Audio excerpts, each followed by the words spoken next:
Welcome to my YouTube channel Pallavi Pal. এখানে দেখতে পাচ্ছ একটা নতুন ভিডিও, নতুন রেসিপি নিয়ে হাজির হয়ে গেছি তোমাদের কাছে। আজকের রেসিপি হচ্ছে পনির পাসিন্দা। কীভাবে আমরা পনির পাসিন্দা বানাবো প্রথম থেকে শেষ পর্যন্ত না দেখলে তোমরা কেউ বুঝতে পারবে না। পার্ট বাই পার্ট আছে। তো প্রথমে যেই বাটিটা দেখছো যেখানে আছে ওই বাটিটা হচ্ছে 1.5 বাটি ময়দা আর 1 বাটি কর্নফ্লাওয়ার আর 1 চামচ হচ্ছে বেকিং পাউডার আমরা নিয়েছি। নেওয়ার পরে ভালো করে ব্যাটারটাকে বানিয়ে নেব। তার আগে হচ্ছে দেখতে পাচ্ছ আমার ছেলে আস্তে আস্তে করে সে পনিরগুলো কাটছে। মানে সে পনির কাটতে খুব ভালোবাসে আর সে পনিরগুলো খুব সুন্দর সুন্দর করে সাইজ করে বলে সে প্রত্যেকবারই সে পনিরটা কাটে, আমাদের কাটতে দেয় না। ও যেহেতু মানে কাটতে চায় বলে আমরা কেউই কাটি না, ওই কাটে। আর এখানে দেখতে পাচ্ছ যে পনিরের মধ্যে যে পুরটা দেওয়া হবে দুটো পনিরের মিডিলে, সেই পুরটা বানিয়ে নিয়েছি। গাজর দিয়েছি, ক্যাপসিকাম, বিন কড়াই, অল্প করে একটু আলু।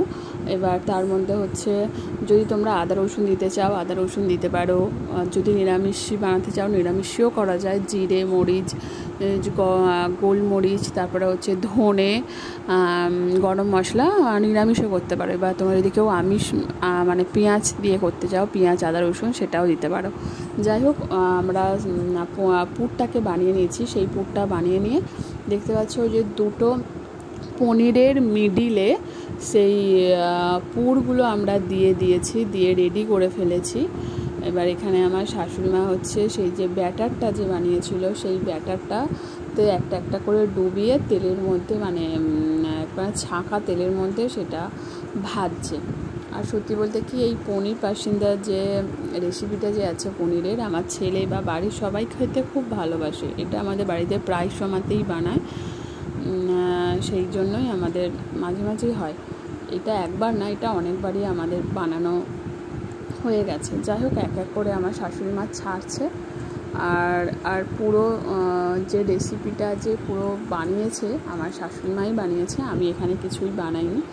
মানে আমার যতটুকু হেল্পিং হ্যান্ড আমি ততটুকুই করেছি। এখানে পুরো রেসিপির কতটা কি লাগবে, কতটা কি পরিমাণ না পরিমাণ সবটাই মায়ের। এখানে আমার কিছু অবদান নেই, মানে কিভাবে কতটা কি নিতে হবে না নিতে হবে সবটাই।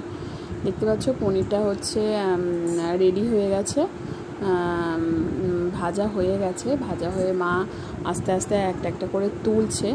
আর আমার ছেলেরা ওদিকে লাফালাফি করছে খাবে বলে। যাই হোক, চলে এসেছে, ওদেরকে সাজিয়েও দিলাম প্লেটে একটু সস দিয়ে। এইভাবেই আমি আমার রেসিপিটা এখানেই শেষ করলাম। যদি ভালো লাগে লাইক করো, শেয়ার করো। ওকে, টাটা, বাই।